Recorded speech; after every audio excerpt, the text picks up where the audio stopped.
Sam Ballard was an ordinary young man from Australia, full of life, energy, and dreams. In 2010, at 19 years old, he and his friends planned to enjoy a simple night together. A night that would turn into a haunting tragedy. During that evening, they spotted a slug in the garden. In jest, Sam's friends dared him to eat it. It was an innocent dare, just a game among friends. None of them could have imagined what horror would follow. Sam accepted the dare and swallowed the slug. What he didn't know was that the slug carried a parasite called Angiostrongylus cantonensis, also known as the rat lungworm, a parasite that attacks the brain and can lead to devastating health issues. Not long after, Sam began experiencing severe health problems. Within days, he was hospitalized as his condition rapidly deteriorated. The parasite triggered a rare, lethal infection, causing eosinophilic meningitis. This infection left Sam paralyzed, with grave neurological issues that kept him bedridden. After a long struggle and years of care from family and friends, Sam Ballard passed away in 2018, 8 years after that fateful night. His story, a tragedy that shook the world, serves as a haunting warning to other young people about the consequences of reckless choices.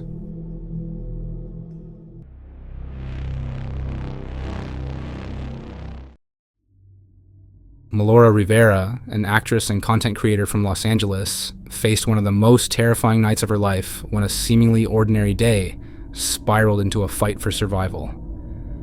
Imagine confronting a nightmare within the walls of your own home, with no way out. Melora awoke in the middle of the night to an unusual noise. At first, she thought it came from the street outside, but when she heard footsteps inside her home, she froze in fear. Looking closer, she saw the figure of an unknown man who had broken in. In that moment, she knew she had to act fast. Without hesitation, she chose to escape. The only possible route was a second-story window. Melora climbed onto the roof, clinging to its edge as the intruder watched her from the window. Fear and adrenaline drove her forward, knowing that one wrong move could be her last. On the rooftop, Melora managed to pull out her phone and called the police.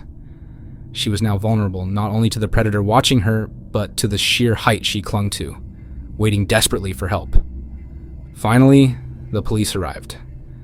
Thanks to her quick thinking and courage, the incident ended without physical harm.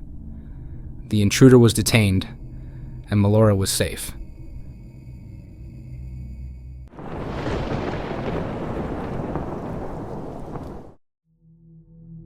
It's September 30th, 1999. Hisashi Uchi works alongside colleagues at a uranium processing plant in Tokaimura, Japan, attempting to enrich uranium.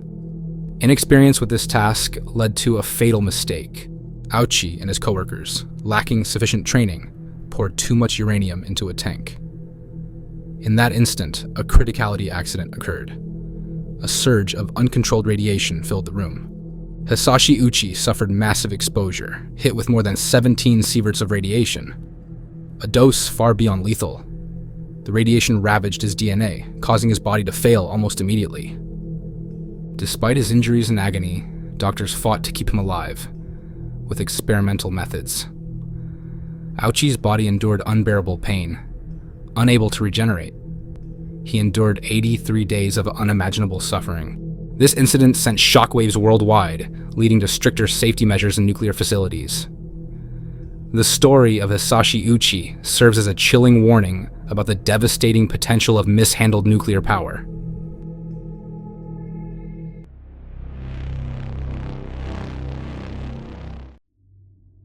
Patrick Cooper was a 16-year-old boy from Alaska, passionate about sports, running, and the wilderness that surrounded his home.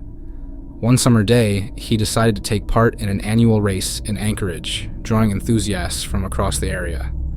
Everything went smoothly until Patrick reached the summit, a key point in the race. He was among the first to arrive at this part of the course. But what awaited him there was a fateful encounter. A black bear, feeling threatened, suddenly appeared near the trail and attacked. Patrick tried to escape, and even managed to send a desperate message to his family. But there wasn't enough time. By the time rescue teams reached him, it was already too late. News of the bear attack and Patrick's tragic death struck not only his family and friends, but the running community and the public at large.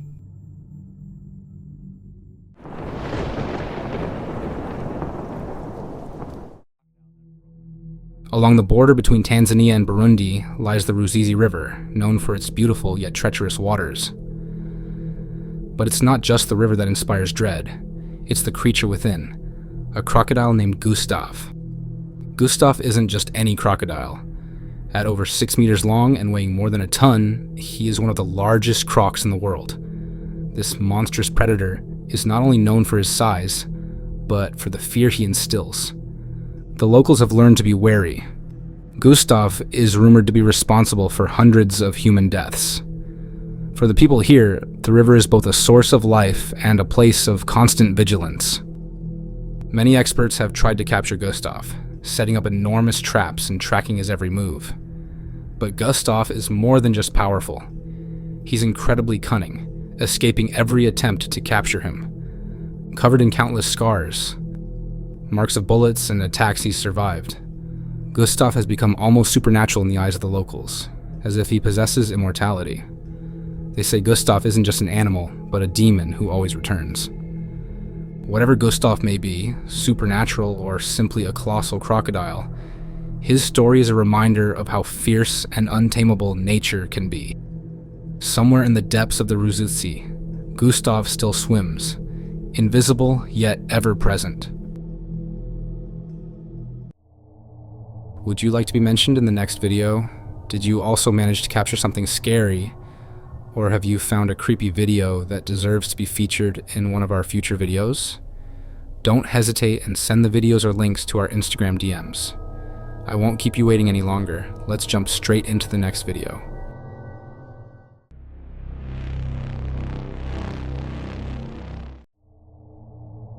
Frank Hayes was an amateur jockey and horse trainer who dreamed of success on the racetrack. In 1923, he got the opportunity he had long awaited, a chance to compete in a Belmont Park race in New York on a horse named Sweet Kiss. Frank knew Sweet Kiss wasn't the favorite, but he had one goal: to overcome all obstacles and prove his worth. But that day, an event would unfold that would haunt the racing world forever. During the race, Frank began feeling unwell, but continued guiding his horse.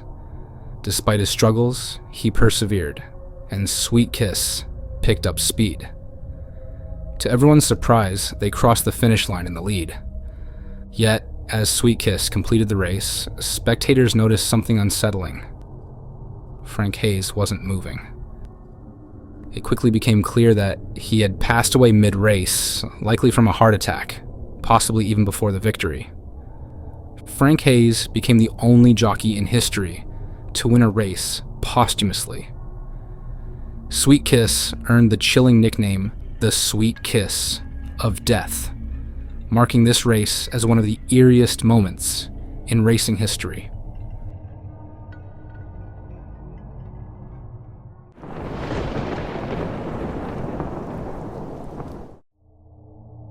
Chen Hongyan was born in 1996 in a small town in China's Yunnan province. At just 4 years old, her life was altered by a tragic accident that took both her legs. Her family couldn't afford modern prosthetics, but they didn't give up.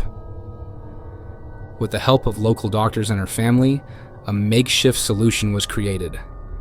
Using half of a red basketball as a prosthetic and wooden handles for her hands, Chen Hongyan learned to walk, or rather, to hop again. Soon, people started calling her the basketball girl.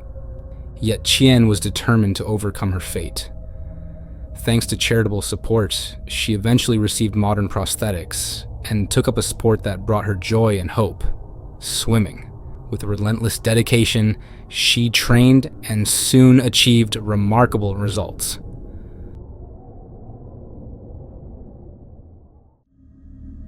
Thank you so much for watching this far. If you still haven't had enough, here are some similar videos you can check out. I'd also like to offer you subscribing to this channel so we can see each other again sometime. I'm Bart from Los Scarios, and hopefully see you next time.